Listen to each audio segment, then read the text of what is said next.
gonna get loose when the beat drops. It feels like a downtown LA nightclub, but here, there's no last call.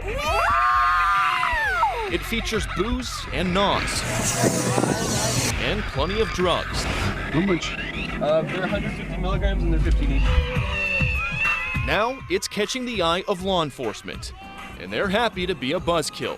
Where are you guys headed? You're looking for who? Really? You're in the middle of nowhere. When he was looking for his ID, he opened that backpack and you could see a couple different plastic bags in there. This journey begins on an unpaved road in total darkness as Fox 11 heads to an area of desolate desert far northeast of the city of Lancaster in the Antelope Valley. Faint music off in the distance lets you know you're getting close. And once you find the doorman, $10 per person? All right, it's time to party. Fox 11 went undercover, and what we found is disturbing. At rave after rave, many people appear to be underage, consuming alcohol and using drugs. Some of them drove over 100 miles just to get here. They go nowhere. You guys are tripping hard, aren't you?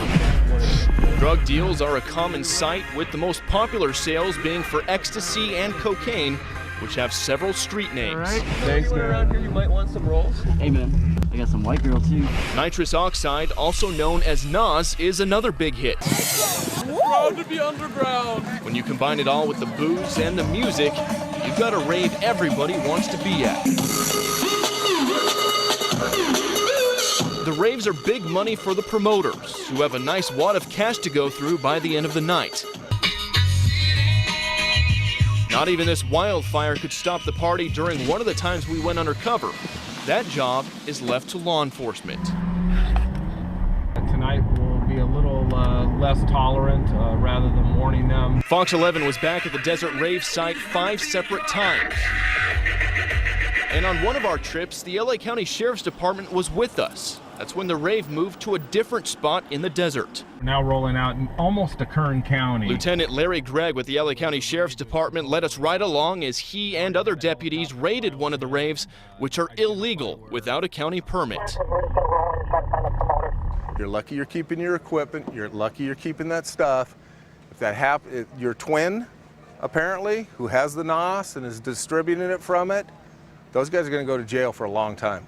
Because these guys are all under 21. Deputies shut the rave down immediately. All equipment had to be packed up, and drivers weren't allowed to leave without confirming they're sober, with many not happy to see the law. My rights are being violated. You do not have consent to go through my things. You do not have consent to search me or my bag. After searching numerous bags, deputies did find drugs on some of the partygoers, including a large amount of ecstasy. The intent is to stop this. We're in the middle of the desert, 115 degrees during the day. These parties tend to last approximately 24 to 30 hours of alcohol and drug use, and that becomes an issue. 2 people were arrested on drug charges, and several citations were handed out. Lieutenant Gregg says it would take an ambulance at least 45 minutes to get here if anything went wrong. And now that they know where to look, these raves won't be happening again under their watch. This type of activity is not condoned in the Antelope Valley. I'm just shocked that out of all of that you just showed us, just 2 arrests there? It seems just like a haven of arrests that could be made. Out of that specific one that we went to, so that one where you saw the arrest, there were 2 people arrested there. That was for the ecstasy that you saw pulled out of the car.